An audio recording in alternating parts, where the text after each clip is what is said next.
Shalom kepada setiap anak-anak Tuhan di FCA dan di mana saya berada. Hari ini kita akan belajar, tajuk renungan firman adalah memberi tauladan lebih baik daripada pengetahuan semata-mata. Dalam Injil Yohanes pasal 13 ayat 15 Tuhan Yesus berkata, "Sebab aku telah memberikan suatu teladan kepada kamu, supaya kamu juga berbuat sama seperti yang telah kuperbuat kepadamu." Dalam 1 Petrus pasal 2 ayat 21.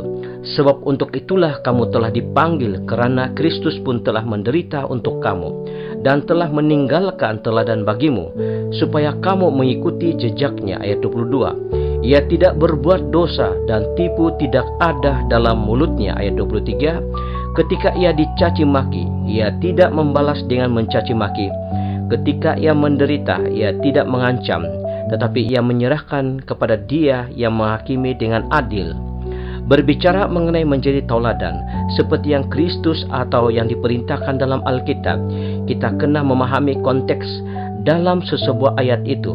Tauladan yang dimaksudkan oleh Yesus lebih kepada dalam bentuk moral, prinsip-prinsip yang baik, serta kerohanian, dan bukan secara fisik.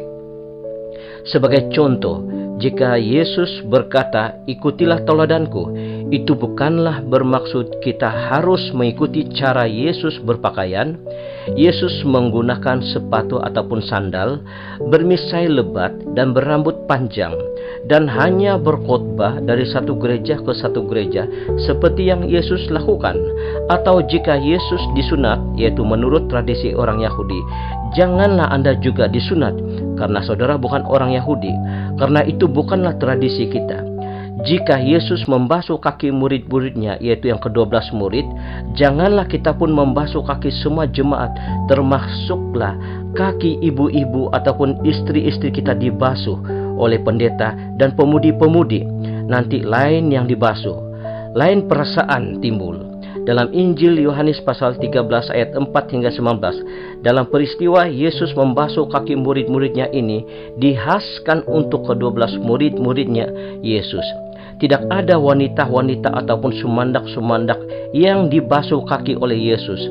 Kalau ada pendeta-pendeta suka basuh kaki istri-istri dalam gereja dan pemudi-pemudi dalam gereja, bagus awal-awal pindah gereja sebelum seluruh badan dibasuh oleh pendeta tersebut. Tauladan yang dimaksudkan adalah sikap dan attitude yang murni, bermoral, jujur, setia, sabar, murah hati, menjauhi yang jahat, menjauhi bibir yang negatif, menjauhi pergaulan yang negatif, mencintai kebenaran, dan ada tindakan, bukan hanya pandai cakap, pandai ajar ataupun pandai khotbah saja. John Maxwell berkata, tauladan yang baik jauh lebih baik berbanding dengan hanya ucapan-ucapan yang baik. Mungkin saudara berkata, "Saya tidak mampu mengajar anak-anak saya karena saya kurang pendidikan." Atau mungkin saudara seorang pendeta biasa-biasa yang tidak memiliki sekolah teologi yang tinggi. Tetapi jangan berputus asa ataupun membanding-bandingkan diri kita dengan orang yang memiliki segunung pengetahuan dan banyak gelar-gelar di depan namanya, seperti Reverend, Master, Doktor, Bishop. Ada berita gembira untuk saudara.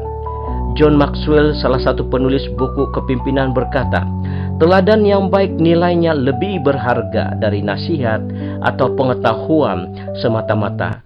Saudara boleh menunjukkan tauladan, nilai-nilai murni kepada anak-anak ataupun jemaat yang saudara melayani. Bagaimanapun baik dan bernilai perintah Tuhan ini, kita akan menjadi bersalah kepada Tuhan bila kita memaksakan kebenaran itu di hati yang belum terbuka. Kita boleh menyampaikan kebenaran tanpa kompromi, tetapi kita tidak boleh memaksakan kebenaran itu dalam hati seseorang. Seperti seseorang yang alergik makanan daging ataupun ikan, kita tidak boleh memaksakan orang itu makan makanan tersebut dan berkata sudah dikuduskan oleh darah Yesus.